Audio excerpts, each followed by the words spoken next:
Hi everyone, and welcome back to Crochet Everyday with Judy. Today we're reading from Robin Hood, starting with chapter 15. The Bishop Tries His Own Hand. For some time the Bishop of Hereford stayed with the Sheriff of Nottingham, and every morning they asked eagerly if there was yet any news of the capture of Robin Hood. The bishop was in hopes that he could get back his 300 pounds if the famous outlaw should be seized, and the sheriff's thoughts were filled night and day with the vision of his empty treasure house. But day after day passed, and those who had gone to search for the outlaws came back to the town and said there was no sign of them in the forest. It was true that John Sly the tinker did not come back, but no one noticed that he did not turn up again, and no one cared. Then one day there marched into the town a strong company of men-at-arms on their way from the north to London. The captain who commanded this company was a foreign mercenary who was at any time ready to sell the services of his men to the highest bidder. The bishop saw the troops march into the town, and an idea came into his mind. These were the very fellows to aid him in catching Robin Hood. He would employ them for a few days, pay them out of the store of wealth to be captured from the outlaws, and avenge himself on the outlaw leader. It was quite easy to make a bargain with the captain of the band, and so confident was the bishop that these trained troops would make short work of the bowmen of the forest that he rode with them to aid them in finding the retreat of the outlaws. As luck would have it, Robin Hood himself was out alone along the highway at the very moment that the bishop and his company rode up to the forest. At a sharp turn of the way, Robin came full upon two of the bishop's servants who were riding a little ahead as scouts. Both of these men had been with the bishop when he was seized, and they knew Robin Hood again at once. "Here he is," they shouted. "Here's Robin Hood himself." At a glance, Robin knew that he was in the midst of his enemies, and there was the bishop riding hastily upon hearing the shout. "What shall I do?" thought Robin Hood. "If the bishop takes me, he'll show me no mercy, and I shall be hanged." But he was in no mind to give up and be easily taken. He turned and flew at his utmost speed for a wood near by. Then what a running and racing there was! The bishop and his men rode hard after the fugitive, but he got among the trees and was lost to sight for the moment. "Ride round the wood," roared the bishop. "It is not a very great wood. We can surround it on every side, and then there will be no chance for the rogue to slip through our hands." This was done, and soon a circle was drawn around the wood, and Robin was inside the circle. Then the company began to search the wood, but they went to work slowly and warily, for they knew not how many of Robin's men might be at hand, and they feared an ambush. As it happened, there was no need for fear. Not a single follower was within hail, and Robin Hood had nothing to depend on save his own wit and courage. The bold outlaw knew that he was in the greatest danger of his life, and he ran to the very heart of the wood, where he hoped to find a refuge. Here stood a tiny cottage of 2 rooms, where lived a poor old widow who earned a living at her spinning wheel. Robin had often helped the old woman, and he felt sure she would now help him in return. And besides that, her 3 sons were members of Robin's band. He ran into the cottage, and the old woman looked up from her spinning wheel. "I am Robin Hood," cried the outlaw, "and the bishop and his men are at my heels. If they take me, I am a dead man, for the bishop has sworn he will hang me on the highest oak in the forest." "Never fear, Robin Hood," cried the quick-witted old woman. "That shall never be. I'll cheat the bishop and his company yet. What, shall you be taken, who have so often helped me in my need? Marry, never, say I. Come, go into the inner room and put on the old skirt and mantle of mine which you will find there, and leave me your suit of Lincoln green." "A noble plan," cried Robin Hood. "We'll see if the bishop's eyes are sharp enough to find Robin Hood in an old woman's dress." In a trice, Robin Hood was clothed like a poor old woman, and his disguise was finished by a big old hat with a broken brim which fell over his face. He left the cottage, hobbling along and leaning on his stick while he carried spindle and twine, like an old cottage woman who intends to work while she rests on her way. In a short time Robin heard the trampling of hoofs, and now he bent lower still, and hobbled more lamely than ever. Then he heard a voice and knew it. "Who is this?" cried someone in pompous tones, and Robin knew that the bishop was before him. "Seize that old woman and bring her to me." One of the bishop's men caught hold of the trembling old crone and led her to the spot where the bishop sat on his dapple-gray palfrey. "Whence dost thou come, old woman?" demanded the churchman. "From my cottage in the wood, noble lord," croaked the old woman from under her bent hat. She did not raise her eyes from the ground, but the bishop did not wonder at that. He thought it showed no more than a proper humility in his presence. "And hast thou seen any one in the wood this day?" "None, save a man in a green dress who entered my cottage a short time back." Aha, cried the bishop, a man in a green dress, sayest thou? Yea, my lord, and he was bearing a long bow and a sheaf of arrows, and on his head he wore a green hood. He entered my inner room to rest. On, cried the bishop, we have him, we have him. Haste to the cottage and drag him out. In their eagerness to seize the outlaw, the bishop and his men rode forward at once while the old woman hobbled on her way. But no sooner was she hidden by the bushes than a most wonderful change took place in her movements. She straightened herself, she became nimble and swift, her hobble became a stride which covered the ground like a running deer, and away she flew at top speed for a certain glade in the great forest, where a number of outlaws were in waiting. As she hurried into the glade, Little John saw her and broke out in wonder. Who is that yonder coming over the lea? She looks so like a witch I'll let fly an arrow at her. Little John said this, for when he saw the figure of an old cottage woman moving at such wonderful speed, he thought it could be nothing short of witchcraft. Hold thy hand! Hold thy hand! Shouted Robin Hood. Do not shoot your keen arrows at me, for I am thy good master Robin Hood. And is it you, master? Cried Little John in amazement. What brings you here in the guise of an old woman? I have had a narrow escape of falling into the hands of the bishop, replied Robin, and told Little John of his adventure. By my faith, cried Little John, I think, master, we ought to show the bishop that it is no safe sport to come into the forest to hunt us. I think so too, replied the chief. Wind your horn, Little John, and call our brave fellows together. Little John wound his horn, and the outlaws trooped up till 100 of them stood before Robin Hood, ready to obey his smallest command. They stared in wonder at the figure of a poor old woman among them till they recognized their leader's face under the broken hat, and when the story was known there was much laughter at the disguise and the clever escape which Robin had made. But we must now return to see how the bishop had got on at the cottage. When he came to the old woman's hut, the bishop called out furiously, Bring out that traitor Robin Hood, and let me see him. Burst in the door, roared the bishop, and the door was broken open and soldiers rushed in. Here he is, cried the man, here he is. I know him again. This is the very fellow in a green hood who flew from us into the wood but just now. Drag him out, commanded the bishop, and 3 or 4 soldiers darted on the figure clad in Lincoln green and dragged it from the corner where it was hiding. Put him on that white horse and guard him closely, cried the bishop, and now back to the town at once to put him in jail. I'll never rest till I have him under lock and key, and tomorrow shall be the hanging day. The old woman, who wore the clothes of Robin Hood, said nothing at all, and they thought the prisoner was silent from fear. Nor did anyone lift the hood to look at the captive's face. All were full of eagerness to get away from the forest with the captured outlaw. As for the bishop, he was as proud as a peacock to think of this clever seizure. He placed the old woman on a milk-white steed and bestrode a dapple gray himself. As he rode along through the forest, he laughed for joy because he had captured Robin Hood. The bishop laughed till he came to the edge of the wood, and then his face became as long as a fiddle, and his jaw dropped. For what did he see before him but 50 archers, each with his bow bent and shaft on string? And the bishop knew that they were outlaws, and that each of them was the match of 4 common bowmen such as he led. Archers, gasped the bishop, and see who appears to command them. By my gown, it is the old hag who met us in the wood. Who is she? Marry, said the captive, I think it is one they call Robin Hood. Robin Hood, cried the bishop, then who art thou?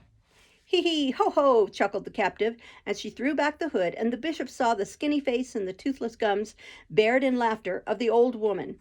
Thou canst see who I am, my lord bishop, she cried in shrill tones.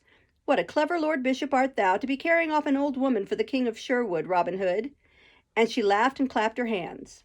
Woe is me, said the bishop, that ever I saw this day, for he saw that he was in a trap, and at the next moment a shower of shafts came whistling among his followers, who at once took to flight. The bishop wheeled his dapple gray and drove the spurs home, thinking to escape, but the outlaws were too quick for him. Much and Will Stutely ran like hares and seized the bridle of the dapple gray, and next came Robin, striding along in his disguise, and tied the bishop's horse to a tree, and made the bishop alight. What, my lord bishop, he laughed, and have you come again to visit us in the greenwood? I fear we cannot invite you to another merry feast, for we may not stay to prepare it. We have time to see what is in his portmantle, said Little John, and he searched the saddlebags and took all the bishop's money, the very money which the bishop had brought to give the men-at-arms if they should seize Robin Hood. Give 50 silver pennies to the old woman, said Robin Hood, for she has saved my life this day, and it was done. The bishop looked on with a very sour face while a division was made of his money, but he could not help himself, and was only too glad to hear Robin Hood say, Now, let him go.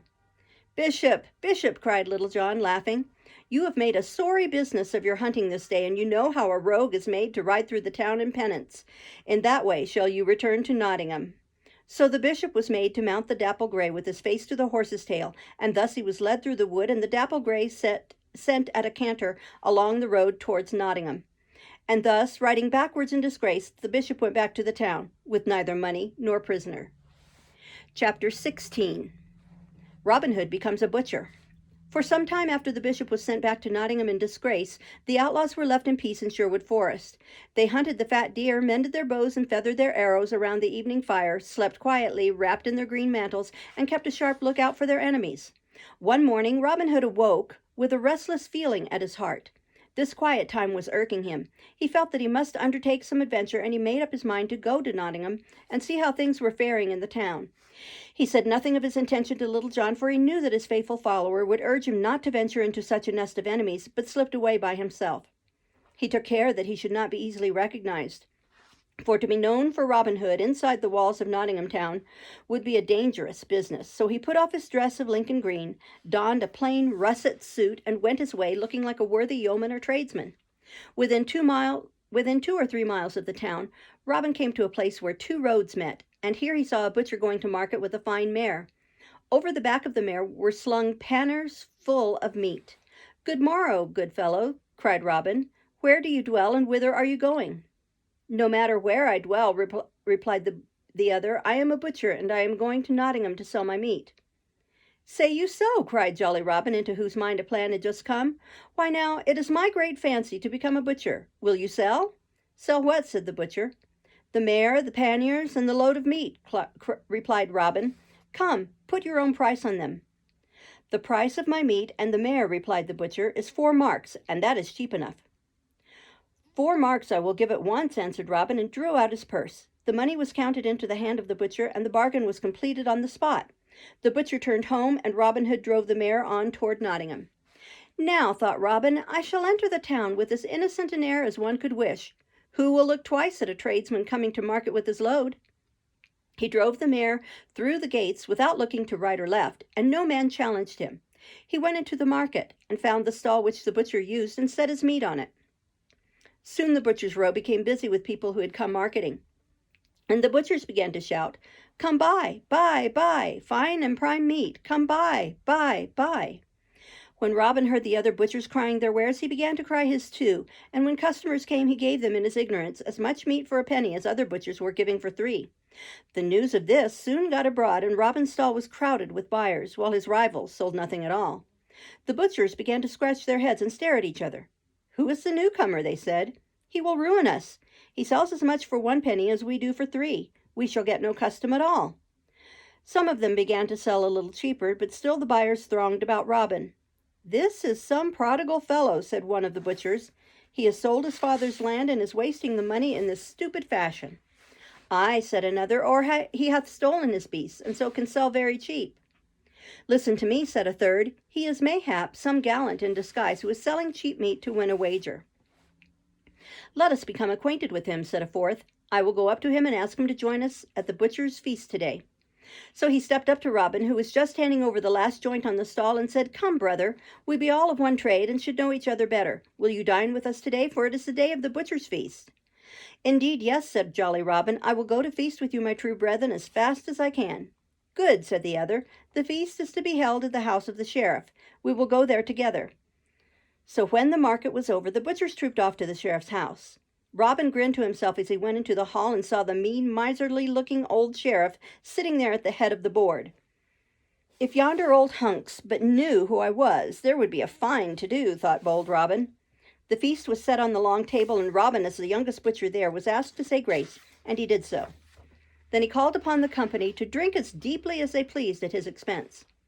"Come, brothers, be merry," said jolly Robin. "Let's drink and never give over, for I'll pay the shot ere I go, if it costs me more than 5 pounds.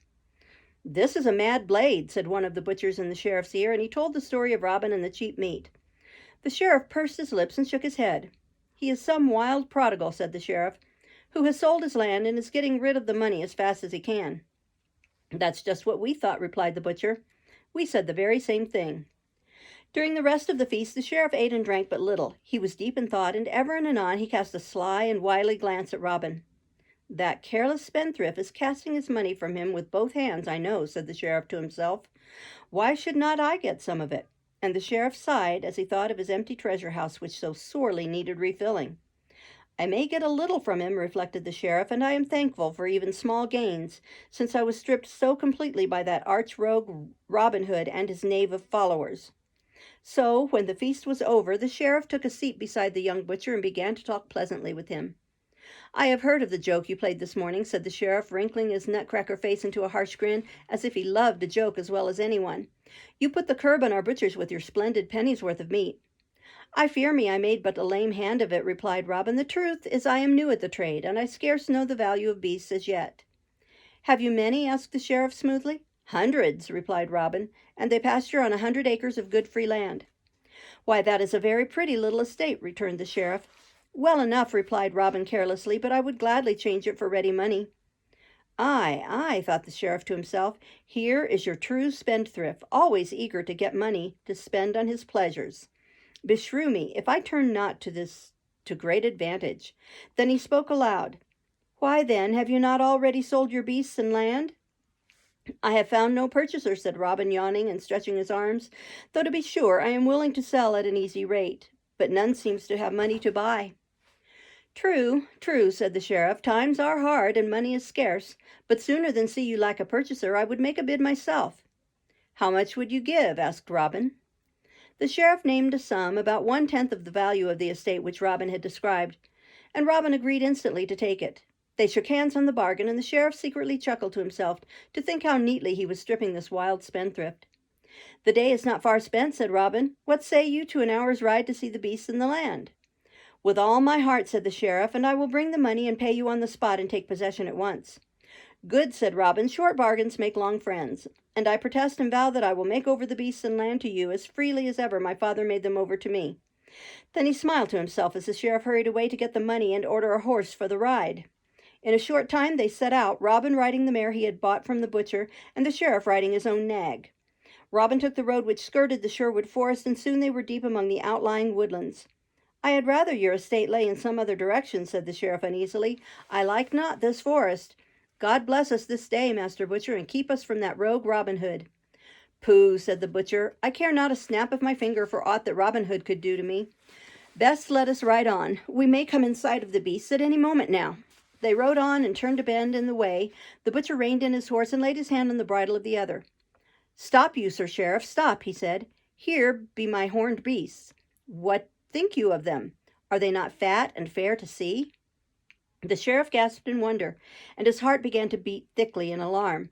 Before him, a herd of 100 of the king's deer were calmly feeding in a grassy glade of the forest. What is this trick, fellow? Blustered the sheriff. We came hither to see the cattle. Nay, nay, Sir Sheriff, laughed the other. I never promised you aught but horned beasts, and yonder they stand. The sheriff began to feel more and more uneasy. I tell thee, fellow, he said, I would I were gone, for I like not thy company. Why, Sir Sheriff, said Robin, be not in such haste. Here is the bargain I promised you, and I should like you to see some of my friends, who will gladly witness it. Thereupon, Robin set his horn to his mouth and blew 3 blasts. In a few moments, Little John and the whole company of outlaws appeared. When the sheriff saw the outlaws troop out of the wood and surround him, he cried out in fear. He saw that he had been completely trapped, and he turned to the butcher. I know you now, he cried. You are Robin Hood himself. That I am, laughed Robin, and these are my merry men whom you do not love, Sir Sheriff. Nay, the less, the bargain must be made. Put down the money, Sheriff. And the sheriff was forced to pay down every piece of the money which he had brought in order to buy the prodigal's estate. Then his horse was turned round, and he was started back to Nottingham a sadder and wiser man, sadder because his treasure house was now more empty than ever, and wiser because he had learned to his cost who the butcher was. We'll stop there for today and start tomorrow with chapter 17. Bye-bye.